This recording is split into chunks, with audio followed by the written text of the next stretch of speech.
Apocalipsis, y en esta tarde, en esta noche, vamos a ver el tema referente a precisamente el tema de Apocalipsis.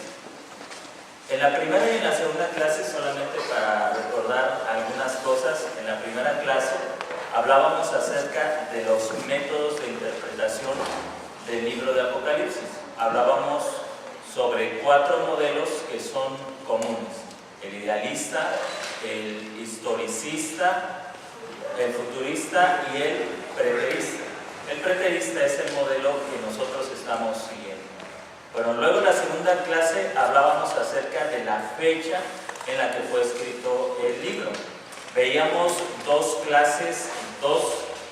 fechas que se han propuesto como las probables. Recuerden que aquí son aproximaciones. No se cuenta con una fecha específica, sino aproximaciones. Tenemos las 2 posturas: la fecha temprana, que lo ubica entre el 64 y el 68. En este rango de la fecha temprana hay quienes lo llegan a ubicar en el 69 o 70. No consideramos que sea muy propio ubicarlo en esa fecha, después vamos a ver por qué, pero es el rango de lo que sería la fecha temprana, ¿sí? La fecha temprana. Luego tenemos la fecha tardía, que se ubica entre, ¿alguien recuerda el periodo de la fecha tardía? ¿Dónde lo tienen? Esa aproximación que tenemos. Exactamente, en la última década, que sería en la década de los 90, en la última década del primer siglo. ¿Sí? Hay quienes lo llegan a ubicar entre el 95, 96, 97. Recuerden que son aproximaciones. Por eso hablamos de estos rangos, la fecha temprana y la fecha tardía. Hemos visto que nosotros nos inclinamos por la fecha temprana. Vimos las evidencias externas, vimos que ambos grupos presentan el mismo argumento. Los 2 grupos recurren a Ireneo y hemos hablado de algunos comentarios que se usan de Ireneo, y también hemos visto que son ambiguos, no son como sólidos para decir sí, sin duda alguna que este comentario es irrefutable para la fecha temprana o la fecha tardía. Creo que en ese sentido los 2 grupos toman estos argumentos, pero no son determinantes. Hablábamos que sí es importante entender el periodo en el que se escribe, porque eso nos va a ayudar a interpretar el libro, a entender la interpretación del libro. Nos inclinamos por la fecha temprana por las razones internas del libro. Decíamos que cuando el apóstol Juan escribe, él recibe estas palabras de parte del Señor: escribe las cosas que son y las que han de ser. Y hablábamos que sería incongruente que si Juan escribe el Apocalipsis en la última década del primer siglo, entonces el templo ya no entraría dentro de las cosas que son. ¿Cómo entonces lo mediría? Aquí hay algo que debemos entender. La medición que Juan hace del templo lo hace dentro de la revelación que él recibe, ¿no? Dentro de esta visión que él tiene. Él en visión ve el templo y en visión mide ese templo, porque recuerden que él estaba expatriado, estaba desterrado. Entonces él ve la visión del templo que tenía que estar de pie, porque eran las cosas que son y lo que iba a suceder con estas cosas. Dios le estaba revelando al templo y lo que iba a pasar con ese templo. Si ustedes han hojeado su manualito, el libro de Apocalipsis y la escatología, van a darse cuenta que el escritor presenta otros tantos argumentos, como por ejemplo se menciona en varias ocasiones la ciudad de Jerusalén. Para el 90, para la última década del primer siglo, Jerusalén ya no está de pie. ¿Sí? Sería o anacrónico, anacrónico significa que estás haciendo una cita fuera de tiempo.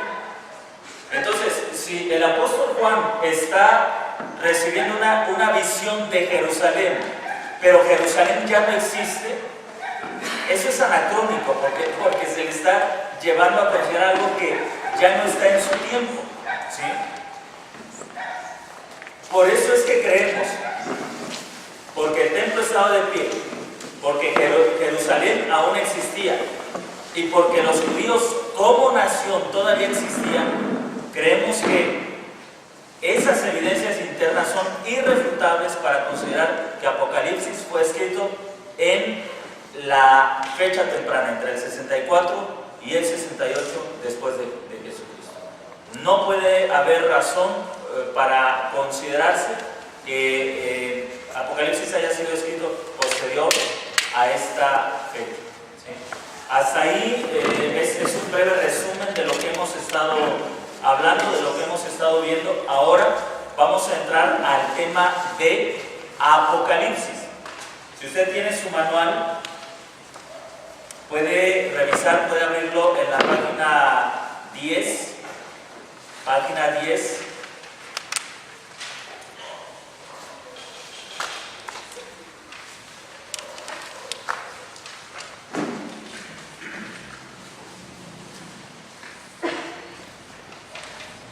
Y ahora que entramos al tema de Apocalipsis, vamos a meternos ya un poco a la interpretación del libro y vamos a ver algunos aspectos importantes. Primero, en el manual que ustedes tienen se nos hablan acerca de algunos aspectos importantes, página 10.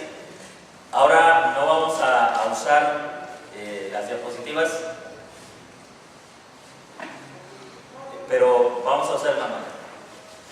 En el tema de Apocalipsis, ustedes pueden ver temas que nos ayudan a entender el tema de Apocalipsis.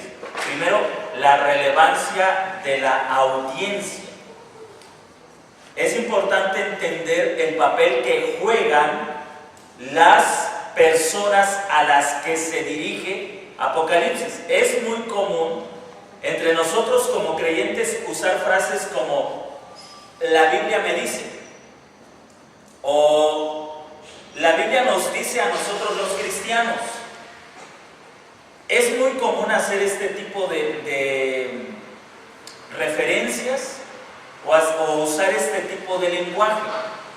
El problema con estas expresiones es que pasamos por alto a los destinatarios originales a quienes se le dirige el libro o la carta que se está escribiendo. Y eso también nos lleva a malinterpretar el libro. ¿Sí? Por ejemplo, hace rato estaba leyendo un documento que escribe un pastor de una iglesia y citaba 1 Corintios capítulo 13 y escribía estas palabras: "La Biblia nos dice a nosotros los cristianos que debemos buscar los dones espirituales". Bueno, siendo estrictos, la Biblia no nos los dice a nosotros.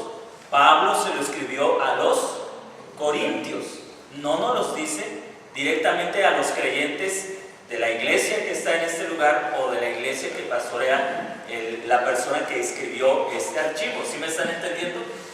No podemos llegar a una aplicación directa del texto sin primero interpretarlo, porque ahí cometemos varios errores. Por eso, en un sentido estricto, cometemos un error cuando decimos "la Biblia me dice", porque directamente no nos los está diciendo, lo está diciendo a una iglesia o a un pueblo en circunstancias particulares.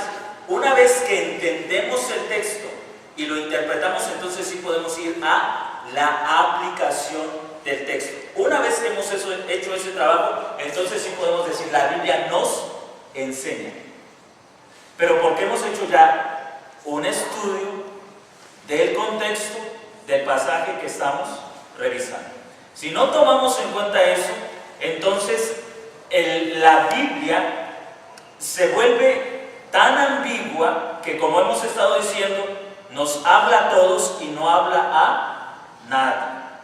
Debemos entender entonces, en sus hojas, en su manual, tenemos la relevancia de la audiencia. Es importante entender a quiénes está dirigida esta carta o este libro. ¿A quiénes está dirigido? A las 7 iglesias. Por ejemplo, vayan a Apocalipsis capítulo 1.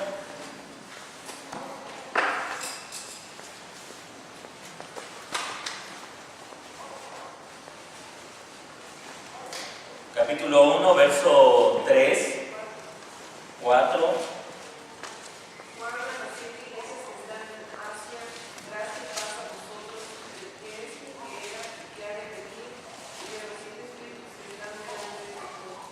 Ahora, para interpretar el libro, lo primero que debemos de conocer es la audiencia. Observen cómo el verso 3 dice: bienaventurado el que lee y los que oyen las palabras de la profecía y guardan las cosas en ella escritas, porque el tiempo está cerca. Quiero detenerme ahí. Si nosotros no entendemos la relevancia de la audiencia, decimos: bienaventurados nosotros que lo estamos leyendo porque el tiempo está cerca. Pero nosotros no somos la audiencia receptora del libro. Somos, en un sentido, los herederos de estos documentos que fueron enviados directamente a nuestros, por usar un término, a nuestros padres. Es decir, a quienes nos antecedieron en la fe y que estaban viviendo circunstancias particulares. Si nosotros pasamos por alto la audiencia, entonces decimos: el verso 3 es para nosotros. Bienaventurados, hermanos, si ustedes leen Apocalipsis, porque aquí lo dice. Ahora, déjenme decirle, toda la escritura es inspirada por Dios. Y el hecho de que nosotros no seamos los primeros receptores no significa que no saquemos provecho de ella. Pero si no entendemos que hubo destinatarios originales, vamos a malentender y no vamos a sacar el provecho que debemos sacar. ¿Sí? Bueno, hasta aquí estamos viendo la relevancia de la audiencia. No sé si quieran comentar algo, si tengan alguna pregunta o comentarios sobre este punto. Es decir, tiene aplicación para mi vida, Sí. pero fue dirigida a las 7 iglesias. Exactamente. Nosotros debemos entonces, al leer Apocalipsis, ver cómo, al entender lo que ellos estaban pasando y cómo el Señor les dio esto para enfrentarlo, cómo nosotros podemos aplicarlo a nuestra vida. Obviamente, no significa que esperamos que las cosas que están aquí sucedan. Es como cuando nosotros leemos en Isaías capítulo 7 la profecía del nacimiento del Mesías, o Isaías capítulo 9. El hecho de que, quiero que lo vean, cuando Isaías recibe la promesa del nacimiento de Jesús, para él es una profecía futura, ¿no es cierto? Cuando nosotros lo leemos, es pasado. Pero ninguno de nosotros se atrevería a decir: para que esto sea realmente importante para nosotros, el Mesías necesita nacer en nuestros hijos. No. Porque al estudiar lo que para ellos era futuro y ver cómo se cumplió con exactitud, nosotros conocemos mejor a Dios y entendemos el propósito de nosotros en ese tiempo. Eso sucede con Apocalipsis. Apocalipsis fue una profecía para su tiempo, no para nuestros tiempos. Pero cuando yo leo esta profecía para aquel tiempo, entiendo mejor a Dios y comprendo mejor el plan redentor en el tiempo en el que me encuentro. Eso lo he intentado aclarar en estas clases, porque a veces algunas personas piensan que al decir que Apocalipsis ya no es para nuestro tiempo, estamos negando la importancia de la autoridad de la Escritura. Y eso es un error garrafal, ¿no? O sea, no estamos diciendo eso. Apocalipsis es un libro inspirado y útil para enseñar, para corregir, para instruir, ¿sí? Pero es necesario entender estos aspectos. Bienaventurado el que lee y los que oyen las palabras de esta profecía y guardan las cosas en ella escritas, porque el tiempo está cerca. ¿Por qué? Entendamos esto. El apóstol Juan está recibiendo las palabras del Señor y le está diciendo: bienaventurados los de esta generación que oigan, porque las cosas que están por venir, esos juicios que el Señor va a derramar sobre Jerusalén, están cerca, y si no oyen y no las guardan, van a perecer con esta gente. Por eso es que ellos eran dichosos, porque sabían lo que iba a venir y tenían oportunidad de escapar de esos juicios. ¿Sí? Si nosotros no entendemos eso, hermanos, la verdad es que ¿cómo lo aplicamos? De repente la gente dice, las cosas que dice Apocalipsis se están cumpliendo, pero Apocalipsis no solamente amenaza, da instrucciones para el pueblo que haga algunas cosas para escapar de esa ira. Ahora, la gente nada más dice, Apocalipsis ya se está cumpliendo en nuestros días, pero no dan pautas concretas. Como iglesia tenemos que hacer esto y esto y esto. Todo lo espiritualiza. Ya el Señor viene, vénganse a la iglesia, oren, ya el Señor viene. Pero usted lee Apocalipsis y las instrucciones son muy claras. Por ejemplo, Apocalipsis capítulo 12, la huida al desierto, lo que Jesús enseñó en Mateo 24, cuando vean estas cosas, huyan al desierto. Otra vez se repite en Apocalipsis capítulo 12, la iglesia huye al desierto, se les está recordando lo que ya se les había enseñado. ¿Se dan cuenta de eso? Entonces, el futurista solamente ve aquí cosas que van a suceder, pero no da señales claras. A ver, están pasando cosas terribles, vamos a reunirnos y vamos a irnos a un desierto, porque esas son las instrucciones de Mateo y de Apocalipsis. Nadie dice eso. Todos dicen, el Señor ya viene, el Señor ya viene, ya nos vamos, pero no es lo que estaba diciendo Apocalipsis. Observa lo importante de entender un libro en su contexto, porque si no terminamos dándole una mala interpretación, y también una mala aplicación a lo que debemos hacer. Bien, entonces, por ejemplo, el verso 9 dice, también yo, Juan, vuestro hermano, y partícipe con vosotros en la tribulación y en el reino. El escritor nos enseña que la tribulación que Jesús había anunciado en Apocalipsis 24 ya había comenzado. Juan dice, soy participante junto con ustedes de la tribulación. Ya había comenzado. ¿Sí? Entonces, esto nos ayuda a centrar en un marco el libro de Apocalipsis, en un marco histórico, con eventos propios de ese tiempo. ¿Algún comentario, hermanos? ¿Alguna pregunta?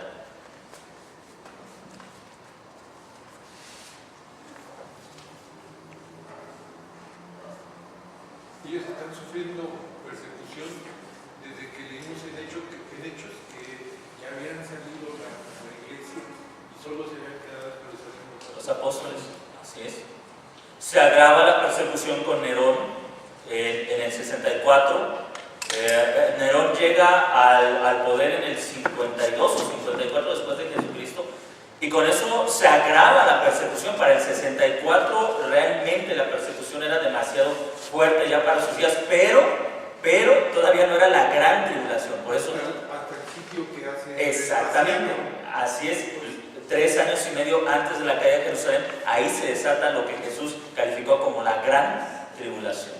Así es. Pero aquí ya tenemos una tribulación muy fuerte. Ahora, quienes dicen, generalmente los que optan por la fecha tardía, dicen que Domiciano, bajo el gobierno de Domiciano, se desató una tribulación muy fuerte. Pero la mayoría de los historiadores concuerdan, y esto, sean de la fecha temprana o de la fecha tardía, concuerdan que la persecución de Nerón fue mucho más grave que la de Domiciano. Entonces ahí ya tenemos otra evidencia externa para la fecha temprana. ¿Algún comentario, hermanos?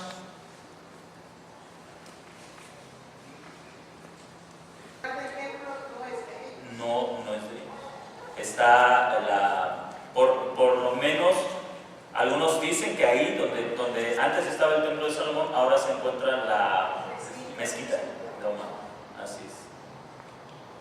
Ahora hay muchos inconvenientes para la postura futurista. Ellos esperan que un terremoto destruya la mezquita y entonces el pueblo judío aprovecha y reconstruye el templo, ¿no? Pero bueno, como varios expositores han dicho, incluso los que no son partidarios de la fecha temprana han dicho, si el templo si la mezquita cae y los judíos levantan un templo, eso no hace que sea necesario para que se cumplan algunas profecías. Eso lo han dicho incluso algunos que sostienen el punto de vista futurista. Es decir, a donde voy es que no encuentran una cohesión en su escatología, porque no se da. Los idealistas se salen de eso y dicen, bueno, el templo es la iglesia, no es el templo de Israel, es la iglesia, y la iglesia, Apocalipsis 11 dice que va a ser hollada, es decir, la iglesia va a ser perseguida, pero internamente nadie puede dañar a la iglesia. Bueno, esa es una forma demasiado espiritualista de librar el asunto. Entonces, me parece que el preterismo da una respuesta clara y concreta, haciendo uso de lo literal y de lo simbólico en el libro. ¿Sí? Luego, en nuestra página, en la página 10, tenemos un breve comentario en 2 puntos de la razón por la que el tema de Apocalipsis debería ser entendido para el tiempo de las iglesias a las que se está escribiendo en la fecha temprana, por el constante uso de 2 palabras. La palabra en breve, y la palabra cerca, que ustedes van a encontrar en la página 11. El escritor nos informa: Juan declara específicamente que las profecías del Apocalipsis, que fueron escritas a 7 iglesias históricas, comenzarían a suceder en el lapso de un periodo de tiempo muy corto. Y en la página 11 se nos mencionan esas 2 palabras que se usan. Primero, debemos notar que él varía su manera de expresión como para evitar cualquier confusión potencial. Más adelante, el primero de estos términos con el que nos encontramos en el Apocalipsis es la palabra griega tachos, traducida en breve. Y encus es la segunda, que significa cercano.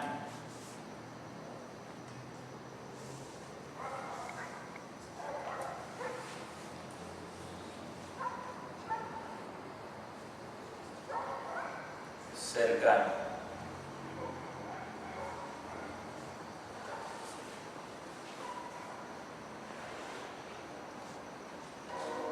Si eso es algo que estoy comentando en estas 2 clases, si nosotros le quitamos la relevancia a estas 2 palabras, entonces en breve y cerca pierden su impacto.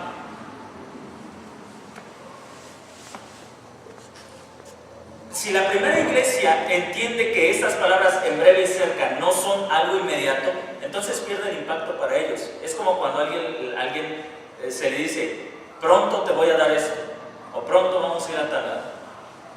Me parece que pudieron leer las hojas del final, ¿sí? Es Gary North o Gary DeMar el que escribe. Gary DeMar, ¿verdad?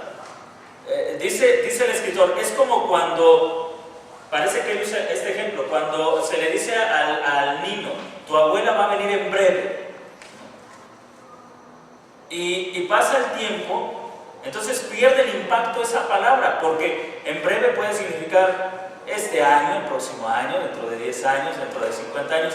En el caso de los cristianos, las palabras de Jesús en breve significan para muchos 2000 años, ¿no? Y siguen diciendo, Cristo viene. Miren, cuando siempre digo estas palabras, siguen diciendo Cristo viene, a veces interpretan como, él no cree en la venida de Cristo. No, estoy intentando hacer la diferencia entre la perspectiva futurista y la perspectiva preterista. Nosotros creemos que Cristo vuelve. Y como lo decíamos en una clase, si nuestra escatología es correcta, como dice un escritor, esperamos la venida del Señor, no en breve, sino, como dice la Escritura, hasta que todos sus enemigos estén puestos bajo sus pies. Así es. Y eso implica el trabajo de nosotros como iglesia. Pero el futurista dice, en breve, ya viene, ya está a la puerta, ya va a venir, y eso le quita el impacto. Ustedes pueden ver cómo desde 1980 que aparece la idea de dejados atrás y después un trueno a la distancia y todo esto. Esa generación estaba expectante. Ellos decían, ya el Señor viene. Llegamos a los 90 y comienza un declive. La gente ya no es como antes. Antes decían, el Señor viene y las iglesias se llenaban. Ahora dicen, el Señor viene y ya no pasa nada. Porque esa palabra de ya viene se ha alargado por tanto tiempo que deja de tener el impacto que debió tener para los creyentes, a los que les fue dado y que les dijo, vengo en breve. Jesús les dijo a ellos, y aquí está otra vez regresamos a la regla de interpretación, que la Escritura debe ser entendida en su contexto. Jesús les dijo a ellos, vengo en breve. No nos los dijo a nosotros. Le dijo a la iglesia del primer siglo, vengo en breve, estoy cerca. A la iglesia del primer siglo, no a nosotros. Estos dos aspectos, la audiencia y el uso de estos términos, nos hacen entender la importancia del Apocalipsis para la iglesia o las iglesias del primer siglo. La declaración del tema. Vamos a ver cuál es el tema de Apocalipsis. Vamos a ver, por ejemplo, el verso Apocalipsis 1:1, luego capítulo 22, verso 10 y verso 16.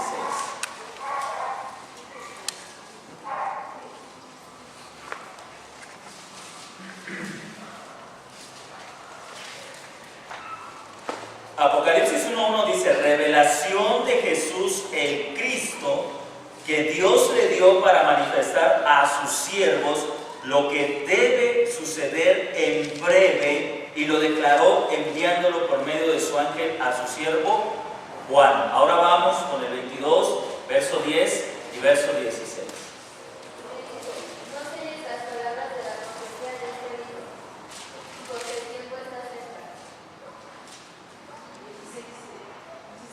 ¿Sí?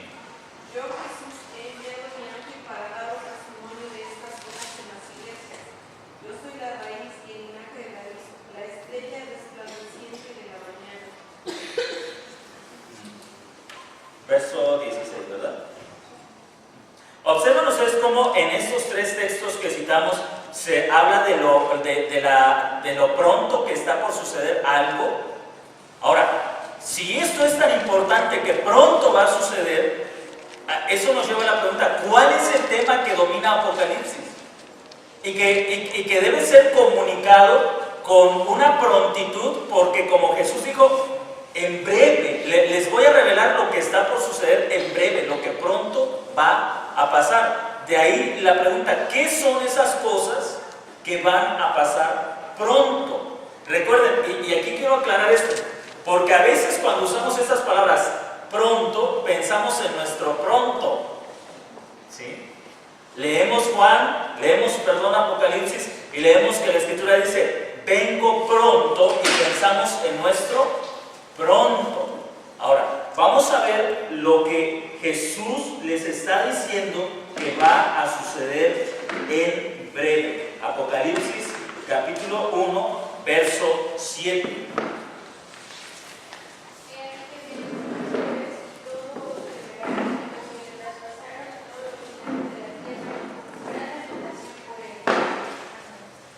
Muy bien, aquí tenemos el tema del libro. ¿De qué se trata Apocalipsis? Apocalipsis se trata del juicio de Dios sobre Israel. Apocalipsis se trata del juicio de Dios sobre Israel. Hay algunas cosas que pueden confundirnos cuando no conocemos el lenguaje del Antiguo Testamento. Por ejemplo, he aquí viene con las nubes y todo ojo le verá. Aquí tenemos algo que algunos dicen, todo ojo le verá. Eso significa que Juan está hablando de una venida universal. Pero observen lo que dice. También aquellos que lo traspasaron. Ahora, pensemos en esto. Si la venida de la que está hablando Apocalipsis es una venida en nuestros tiempos, ¿cómo los que lo traspasaron lo van a ver? Si ellos ya están muertos. ¿Sí me están entendiendo? Ahora, cuando Jesús dice, cuando en esta revelación se dice, y todos los que lo traspasaron, ¿a quién está haciendo referencia? A la generación que lo crucificó. Así es. A la generación que lo clavó. Los que lo traspasaron lo verán, y luego dice, y harán lamentación por él todas las tribus de la tierra. Y aquí viene otra pregunta, aquí viene otro cuestionamiento, porque entendemos tierra y ¿qué nos viene a la mente? Todo el planeta. Pero en los evangelios, siempre que se habla de las tribus de la tierra, se limita a la tierra de Israel. Cuando se refiere a las tierras, dice las naciones. Entonces debemos hacer esa diferencia. Cuando encontramos el término tribus de la tierra, no se está refiriendo a toda la gente de todo el planeta, sino a las tribus de la tierra de Israel. Y aquí viene otro problema. Porque si Jesús está hablando, o si Apocalipsis está hablando de una venida en nuestros tiempos, tenemos que preguntarnos, ¿Israel todavía está dividido en tribus en su tierra? No. ¿Cómo puede cumplirse esto? Ni siquiera los futuristas que presumen de un literalismo, que presumen de interpretar la Biblia literalmente, pueden hacer algo con estos textos. Se los sacan, siendo que ellos presumen de una interpretación literal. Por eso les digo, me parece que el preterismo es la escuela de interpretación que hace justicia al lenguaje simbólico y literal, ¿sí? Que mejor interpreta el libro de Apocalipsis. Bien, no sé si tengan alguna pregunta, si tengan algún comentario. O si ya le escribieron, pueden pasar.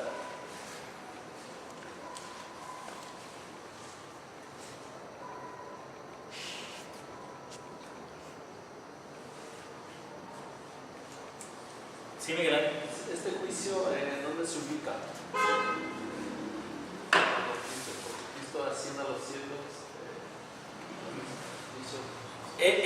Se está haciendo referencia a la destrucción de Jerusalén en el año 70. La destrucción de Jerusalén en el año 70. Exactamente, con la invasión de Roma a la ciudad santa. Si ustedes van a su manual, en la declaración del tema, en la página 11,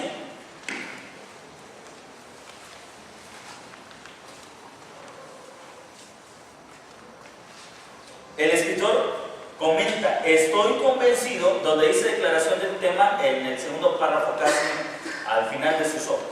Estoy convencido de que el lenguaje apocalíptico en este pasaje debe aplicarse a la venida de juicio sobre Israel por parte de Cristo, en lugar de a la segunda venida al final de la historia temporal. Los eventos del año 70 después de Cristo, como aquellos asociados con el colapso de Babilonia, Egipto y otras naciones, son prefiguraciones tipológicas de la consumación de la segunda venida. Es decir, que incluso el juicio que se derrama sobre Israel en el año 70 anuncia, como todos los otros juicios, un último juicio al final de la historia. ¿Sí? Al final de la historia. Luego tenemos un comentario. Llegadas en las nubes. ¿Ya lo localizaron? ¿Sí? Bueno. ¿Quién nos puede leer este párrafo así fuerte, con voz de arcángel? llegadas en las nubes, son emblemas proféticos frecuentes en el Antiguo Testamento. Sirven como indicadores de visitas divinas de juicio sobre antiguas naciones históricas. Dios viene en juicio judicial sobre los enemigos de Israel en general. Salmo 18, 7 al 15, 104 y 13. Sobre Egipto, Isaías 19, 1. Sobre el desobediente Israel en el Antiguo Testamento, Joel 2, 1 y 2. Y así sucesivamente. Para citar un ejemplo, Isaías 19:1 dice: He aquí que Jehová monta sobre una ligera nube y entrará en Egipto, y los ídolos de Egipto temblarán delante de él, y desfallecerá el corazón de los egipcios dentro de ellos.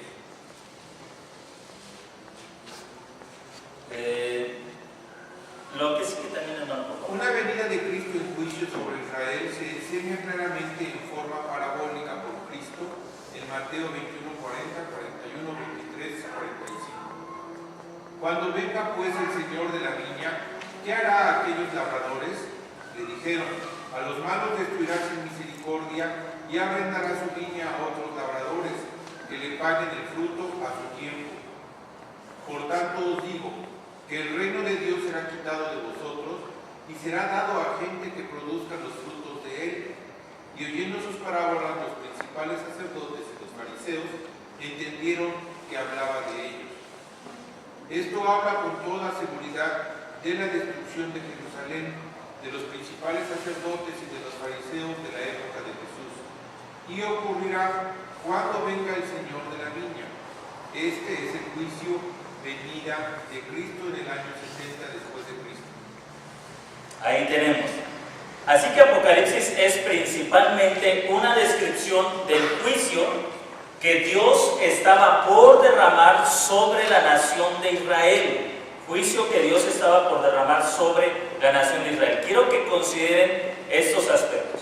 Israel había sido llamada a ser el pueblo del pacto. Ellos habían recibido el pacto, las promesas, habían recibido a los profetas, habían recibido la ley, y ellos habían recibido la promesa del Mesías. El Mesías viene y ellos lo rechazan, no lo aceptan. En lo que estamos leyendo, el Señor les hace una pregunta: ¿cómo deben ser tratadas estas personas? A lo que los fariseos responden: debe quitarse lo que se les ha encomendado y dárselo a otros que dé el fruto que ellos no rindieron. Cuando se dan cuenta que la parábola se trataba de ellos, se enojaron, porque ellos mismos habían dado el juicio, se habían sentenciado. ¿Sí? Lo que sucede en el año 70 es precisamente la culminación de estas cosas que el Señor ya les había anticipado a través de parábola. Podemos verlo en dos aspectos. Apocalipsis nos va a enseñar, porque así lo vamos a encontrar, ustedes van a darse cuenta que Apocalipsis nos va a describir tanto a Cristo como a Jerusalén en dos aspectos. La Jerusalén de abajo, descrita como una ramera, y la Jerusalén de arriba, descrita como una novia preparada para su esposo. Así que Apocalipsis es un libro donde a través de símbolos se va a ir desarrollando lo que Cristo el esposo va a hacer con la infiel y apóstata esposa, Israel. De ahí vamos a encontrar una explicación para quién es Babilonia. Los futuristas dicen que Babilonia es, pero algunos dicen que es Roma, la gran ramera, el Vaticano. Dicen que es el Vaticano. La verdad es que el Señor nunca hizo un pacto con el Vaticano, nunca le llamó esposa, nunca le dijo eres mía, no, nunca le dijo. Ya decir que es el Vaticano es ponerle una pretensión que no merece, ¿no? Me parece. Vamos a ir viendo poco a poco, pero algo que vamos a aprender es que la ramera, la prostituta de Apocalipsis, es nada más y nada menos que la Israel apóstata, que se apartó del Señor. Y vamos a darnos cuenta cómo los juicios, los sellos, tienen que ver con el castigo a en esta imagen de parábolas, de imágenes, de símbolos, el castigo a esta mujer que le fue infiel a su Señor. Y cómo Él prepara una mujer que está dispuesta para Él, limpia, pura, que es la nueva Jerusalén. ¿Sí? Eso lo vamos a ir viendo. Entonces, Apocalipsis es la revelación del juicio que estaba por caer sobre la Israel apóstata o sobre la ramera, en este lenguaje que se usa en Apocalipsis. Bien, ¿algún comentario, hermanos? ¿Alguna pregunta?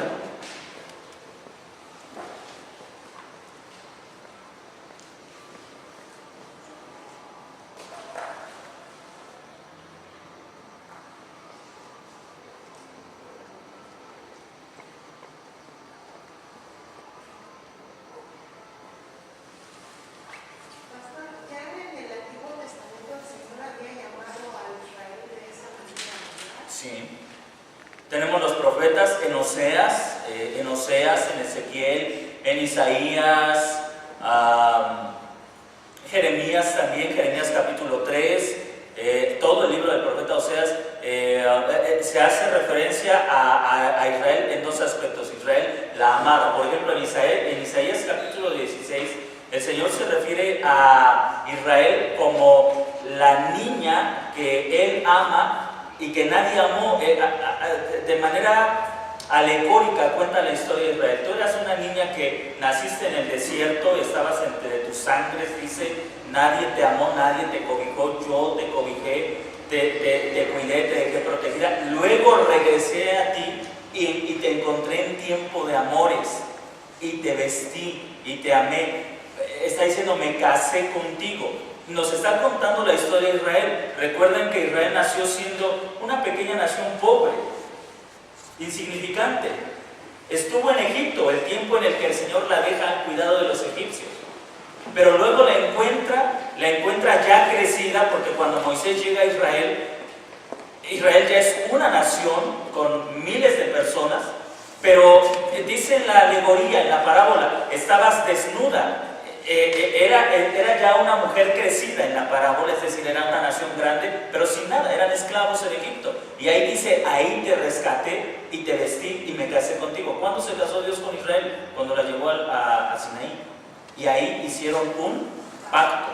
Israel dijo, todo lo que el Señor ha dicho, nosotros lo haremos. Prometieron ser fieles. Y luego el Señor les dice, pero tú me fuiste infiel. Y entonces ahí comienza una serie de juicios que Dios pronuncia sobre la nación de Israel y que se llegan a consumar en el año 70. Sí. Por eso, innegablemente, a la luz de la historia del Antiguo Testamento, la única ramera ¿Perdón? Así es Israel. No puede ser otra nación. Y como en algunas ocasiones he dicho, no es que esté a favor de la Iglesia Católica, pero ¿qué tiene que ver la Iglesia Católica con los pactos, con las promesas? No, es darle demasiada importancia a un pueblo que nunca ha estado en el pacto, ¿sí? Es darle una importancia que ni Dios le da. Pero Israel sí cabe bien dentro de esta descripción, porque a ella sí se le dieron los pactos, las promesas. Pablo a los Romanos en el capítulo 4, ¿qué ventaja tiene ser judío? Mucha, porque a los judíos se les dieron los profetas, se les dio la promulgación de la ley, se les dio la promesa del Mesías. Hay mucha ventaja. Y de eso se refiere Apocalipsis, el libro de Apocalipsis. En dos aspectos. Vemos cómo el quebrantamiento del pacto es castigado en Apocalipsis, pero también vemos el divorcio de Dios con Israel. Vamos a verlo de manera simbólica. Para que usted pueda entender el libro de Apocalipsis, usted tiene que conocer el Antiguo Testamento. ¿Qué se hacía cuando un hombre se divorciaba de una mujer? Carta de divorcio. Ahora, carta de divorcio, usted no puede imaginar un sobre como ahora, ¿no? ¿Qué se le daba? Un rollo. ¿Recuerdan que en Apocalipsis hay un rollo que es abierto? Es la carta de divorcio. Dios le está diciendo a Israel, por esta razón me divorcio de ti. El rollo está siendo abierto. Los sellos están siendo quitados. Dios le está diciendo, aquí está mi carta de divorcio, te repudio. Si no entendemos el Antiguo Testamento, el Apocalipsis no tiene significado. ¿Sí? Dios habla con todo el lenguaje del Antiguo Testamento. Dios es un Dios justo. Nosotros entendemos que Dios es justo, ¿no es cierto? Ahora, ¿cómo se va a casar? ¿Cómo Jesús se iba a casar con la iglesia si estaba casado con Israel? ¿Cómo? Primero tenía que divorciarse. ¿Cómo se divorcia? Castigando, dando carta de divorcio. En todo este simbolismo, el Señor está entregando la carta de divorcio a través de Juan, como lo hizo en el Antiguo Testamento, a través del profeta. El profeta llegaba delante del pueblo de Israel y les decía, así dice el Señor, ustedes han quebrantado el pacto. Y el Señor vuelve a hacer lo mismo, toma a Juan y le dice, dile a esta nación, me voy a divorciar de ellos. Y aquí está mi carta de repudio.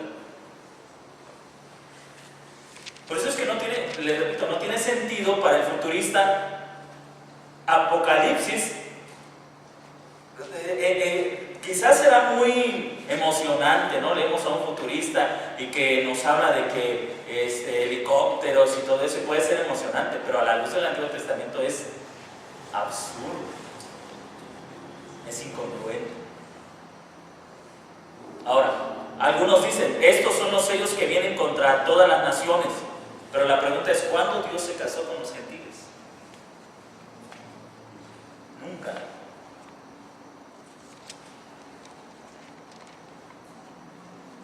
Por eso es que Apocalipsis es un libro de juicio en contra de Israel, la esposa que le fue infiel al Señor.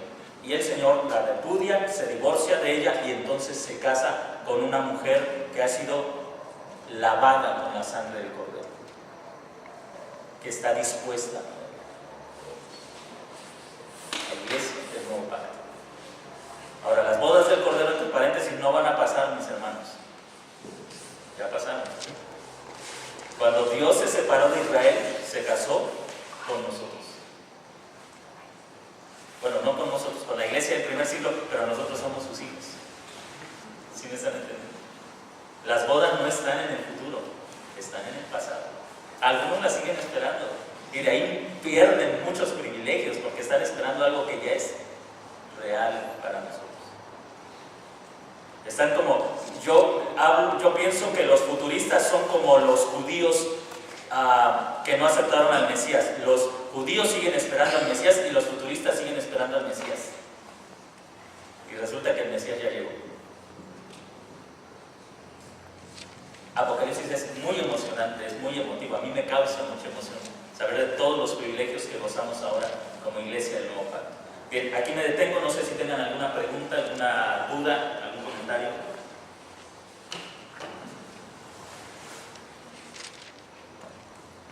Si las escribieron puede pasar, sí. Pero de las parábolas de las 10 vírgenes, eso se ubica en ISD.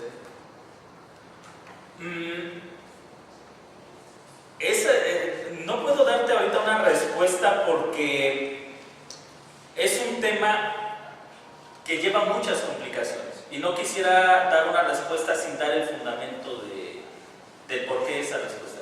Es muy complicada esa parábola porque nuestra distancia y nuestra comprensión de algunas cosas es limitada, pero yo pensaba tocarlo al final del curso. Así que tienen que venir. Pastor, Sí. ¿puede hablar un poquito más acerca de cómo sucedieron las bodas del Cordero? ¿Cómo sucedieron las bodas del Cordero? Va a ser todo lo que vamos a ver. Vamos a ver a lo largo del desarrollo de Apocalipsis, ya que nos estamos metiendo al tema, vamos a ver estos dos aspectos que les he dicho de que trata Apocalipsis.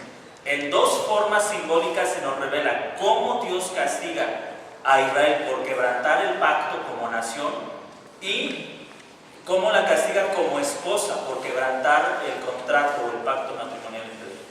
Apocalipsis es un relato a través de visiones de eso.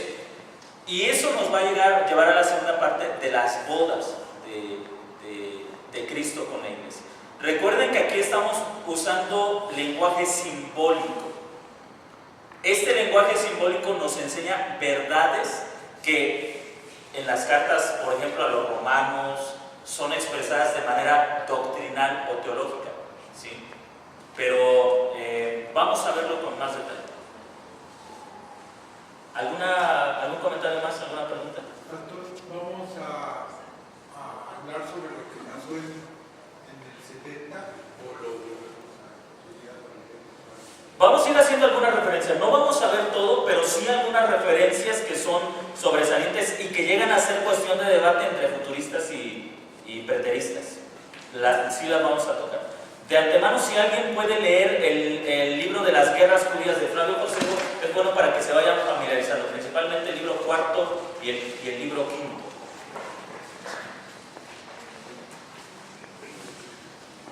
Para que se vayan familiarizando con... No trae dibujitos, así que... y trae muchas letras. Libro cuarto y libro quinto, que es donde relata ya el último periodo de las guerras judías. ¿Alguna pregunta más? ¿Algún comentario, Gerardo? En esto de Apocalipsis es donde Dios, por lo que nos dice, no lo que nos dice la Biblia, se separa de su pueblo porque le da carta de divorcio. Sí. Porque siempre decía que era un pacto perpetuo con su pueblo elegido, ¿no? Y desde que lo sacó, cuando se revela en el monte Sinaí, Moisés pide clemencia por ellos porque les iba a destruir, ¿no? Y así sigue pasando todo el Antiguo Testamento desde ahí. Entonces, cuando viene el Mesías, el hecho de no haberlo recibido el pueblo judío como tal, como el Hijo de Dios, es por eso que ahí es donde Dios de plano ya dice, ya hasta aquí, ya no más con este pueblo judío que no cree conmigo, y por eso le revela a Juan en Apocalipsis, donde se separa totalmente del pacto con ellos. Sí, ahora no olvidemos que ya desde el Antiguo Testamento se nos venía enseñando que aunque todos eran hijos de Abraham en la carne, los verdaderos hijos eran los que tenían fe. En ese sentido, Dios sigue siendo fiel al pacto que hizo con Abraham, porque Dios le dijo a Abraham que los hijos de él no serían los de la carne, sino los de la fe. En ese sentido podemos decir, Dios no ha quebrantado el pacto con Abraham. Porque vamos a ver en el pacto que Dios hace con Abraham que tiene dos aspectos. Bueno, no lo vamos a ver, pero se los quiero comentar. Que el pacto es tanto condicional como incondicional. Es condicional en muchos aspectos, porque Dios les dice en más de una ocasión, para que estas cosas se cumplan, ustedes deben de tener fe, creer, amar, guardar la ley. Y es incondicional porque dice, nunca voy a dejar este pacto. Y eso se ve también en el nuevo pacto, porque nos damos cuenta que la parte condicional se cumple. Los que no creyeron son sacados del pueblo, pero la parte incondicional se mantiene. Dios mantiene el pacto con Abraham de haberle dicho, tú y tu descendencia serán míos y yo seré de ustedes. Y eso se cumple en el nuevo pacto a través de Jesucristo. Entonces, por un lado podemos decir que lo condicional se cumplió en la destrucción del año 70 y lo incondicional se mantiene a través de Jesucristo. El mismo pacto que Dios hizo con Abraham lo mantenemos ahora por Jesucristo. Por la fe. Por la fe en Jesucristo. Eso es lo que debemos entender, que el pacto que Dios hace con Israel a través de Abraham tiene esas dos características. Es tanto incondicional como condicional. Y eso es lo que a veces confunde a los teólogos, porque quienes hacen un énfasis en lo incondicional dicen, no, Israel sigue siendo su pueblo, y es el pueblo amado, y es el pueblo de Dios, y es la niña de sus ojos. No, se olvidan que también hubo un aspecto condicional, y Dios cumplió el aspecto condicional. ¿Sí? Entonces tenemos que ver esos dos aspectos del pacto que Dios hizo con Abraham. Fue tanto condicional como incondicional, y se ha cumplido al pie de la letra. Podemos decir que Dios no lo ha quebrantado porque nosotros, se nos enseña la Biblia, como creyentes en Jesús somos hijos de Abraham y herederos de la promesa. El aspecto condicional sigue de pie. El incondicional, exactamente. El aspecto incondicional sigue de pie y se sigue cumpliendo. Dios no le ha fallado a Abraham. ¿Sí? ¿Algún comentario más, hermanos? ¿Alguna pregunta?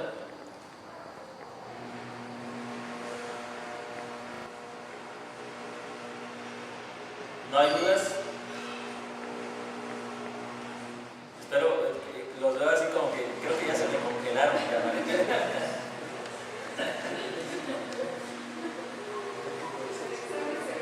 Sí, ¿verdad? Se van a quedar fríos. Si tienen alguna pregunta pueden hacerla con confianza. Como lo hemos visto, si no hay preguntas que no es que no se van a responder, sino que su respuesta tiene que ser en el proceso del desarrollo. Pero el saber sus preguntas también me ayuda a ver en qué cosas debo hacer énfasis al desarrollar la clase. ¿Sí? Así que si usted tiene una pregunta y no se contesta, pues no se preocupe, se va a contestar.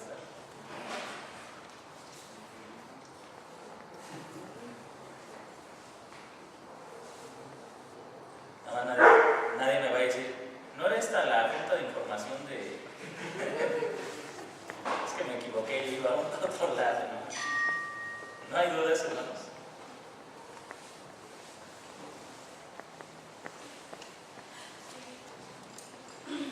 Bueno, lean Apocalipsis, léanlo 1, 2, 3 veces, léanlo. Ahora por lo menos ya tienen las bases para leer Apocalipsis. Recordamos algunas cosas importantes. Apocalipsis fue escrito para la iglesia del primer siglo. Y en ese sentido, podemos decir que el 99%, el 98% de lo que está escrito se ha cumplido. Entonces, cuando lo leamos, debemos entenderlo a la luz de lo que se estaba anunciando para aquel tiempo. ¿Sí? ¿No hay comentarios, preguntas, dudas?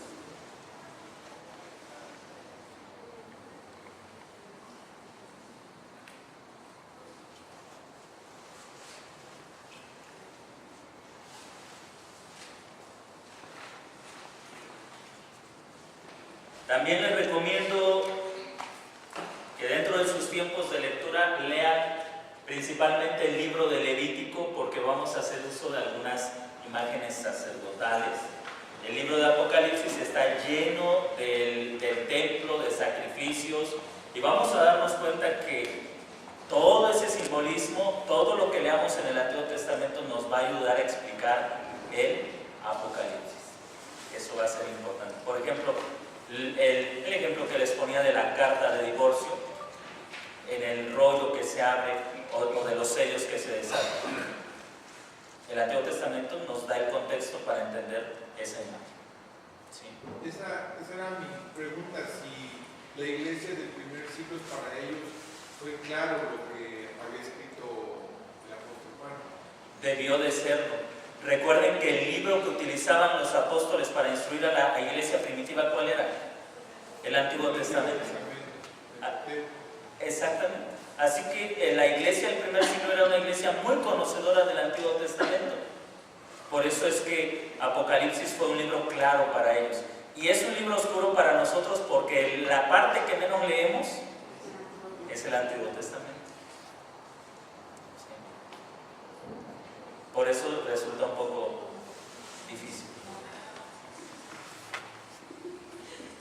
Por ejemplo, lo de las copas, pastor, el Señor manda a Jeremías que les Sí.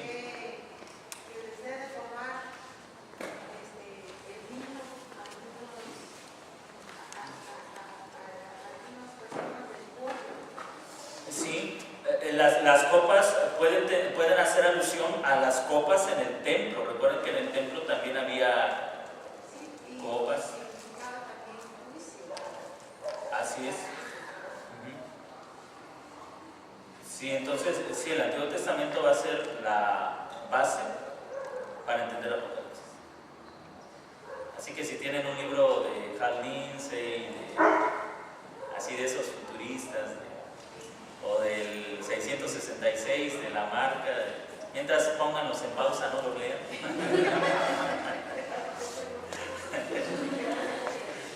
Ese tipo de botas que me toca.